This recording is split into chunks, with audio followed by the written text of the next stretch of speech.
Hey guys, it's Rachel. It's Thankful Thursday and I'm here with Cal this week. This month's round of rotors has been done by the fabulous Ariel, and this week I think we're looking at all topics concerning sort of parents really. Yesterday Ariel dealt with dealing with your eating disorder and your parents as an adult, and today I'm looking at dealing with your eating disorder and your parents as a teen. I'm going to kind of take my own initiative on this and assume that as a teenager, being a teenager is a very difficult, challenging and rewarding time. And you're very much developing yourself, but it's also a time in which you are still at home, most probably, and living at home with parents and siblings. So I'm going to take those two things into consideration really. I'm going to sort of take the assumption that as a teenager you're in a family environment, and that family environment can be anything. I'm not here to tell you what a family is. That's kind of, whatever circumstance you find yourself in terms of your living situation, and I'm hoping that it is quite a safe and somewhat warm environment, though I am also aware that not everybody's living conditions or living environment is positive for them. So there's kind of a lot to cover in this, and I'm not 100% sure how I'm going to do it. I have been thinking about it, but I also kind of definitely want to take into account what a challenging period being a teenager is anyway. My adolescent years actually passed pretty easily, pretty simply, with not too much kind of torment at home, torment for myself. I developed an eating disorder when I was 19, so I was still just a teenager. But I think that what I can relate to here when we're talking about dealing with your eating disorder and your parents as a teenager is that you're still living at home. I'm still living at home. I'm 28. Okay. I have had periods away from home, and struggles, difficulties have brought me back home. And I certainly can understand the difficulties that one faces being at home with or without an eating disorder.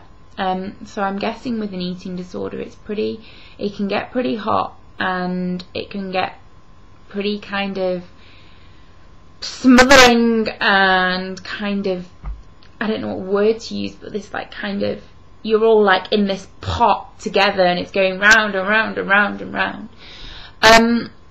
So let's maybe start with your difficulties with an eating disorder, perhaps before your parents know. I have to advise you that if you're going to go into recovery, that somebody needs to know, that people need to be aware of your difficulties. I fully respect how difficult that is, and I have dealt with telling my parents about my difficulties in sort of a number of ways, some incredibly bad ways looking back, but I kind of wrote to my parents when I first got poorly. I was 18, 19. My mum got a phone call from a close friend, and she pretty much exploded when she found out, which made living at home incredibly difficult. I was very confused about what was going on for me. I didn't have a huge amount of insight.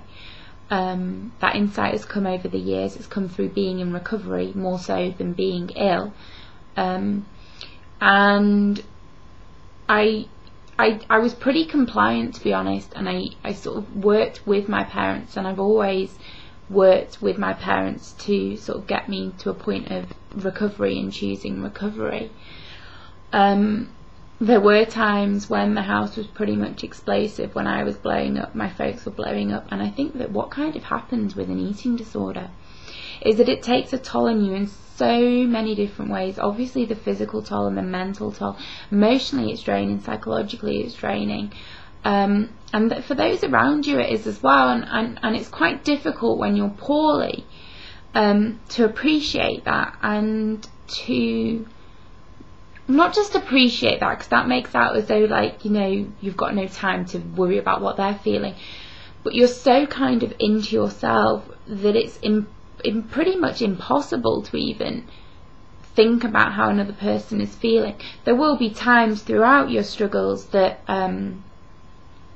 you can empathise with other people, or you can sort of see what this is doing to your parents. But, well, parents, close friends, family, whoever that happens to be.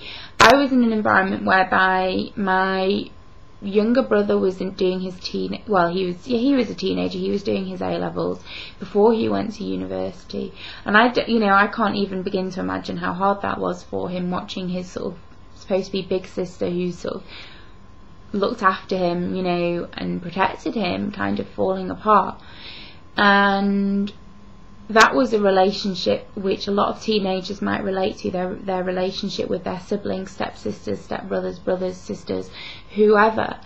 That you have, on the one hand, this kind of idea around wanting to protect them from everything, but also, you know, they're exposed to what you're going through, because if you're living, like I'm living here with my parents and my brother, you know, you pretty much know what's going on for each and every one of you. You know, barring having like a house with separate wings, it's very difficult to get space, to get privacy, to get time out. And as I've sort of said before, what can often happen in these situations when you're dealing with families and eating disorders is it just kind of exploding. And it exploded a lot of times in this house. And that becomes very difficult for everybody. So you've not only got the drain of the eating disorder, it's all the sort of after effects, all the ripples that kind of go on and on and on and on of the eating disorder. And so when you're looking to go into recovery, I think it's like really important that you take some time for yourself to think about who can support you, who can help you.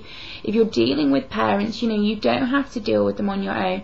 If you're fortunate enough to be receiving some sort of therapy or input from services, they can quite often be involved, obviously depending on how much you want them involved. I'm thinking, is it like, is it 16? I'm trying to just figure out what goes on in terms of confidentiality, and what parents are told and are not told, depending on the age of the child. And I'm thinking it's 16 is kind of the cut-off, I think. Don't sort of hold that to me, because I don't have a huge amount of information about that. So, you know, but I'm not going to go into the whole confidentiality thing with parents, but there is kind of an issue there when you're dealing with teenagers. And quite often what is offered for families to help support families through the illness, through the after effects that I was just talking of, is family therapy. I never did family therapy. There was no way in God's earth that my parents would do therapy with me. It just wouldn't happen. And so what they did have involvement was on the occasions when I was either going to be assessed by a different psychiatrist, or my treatment was changing, or I kind of needed them to understand how bad things were, and I needed the support of my psychiatrist or therapist with me. And so that was there, and I was quite happy for my dad or whatever to phone my therapist and kind of have a conversation with them about that. I sort of trusted my family enough for that, and my therapist enough for that.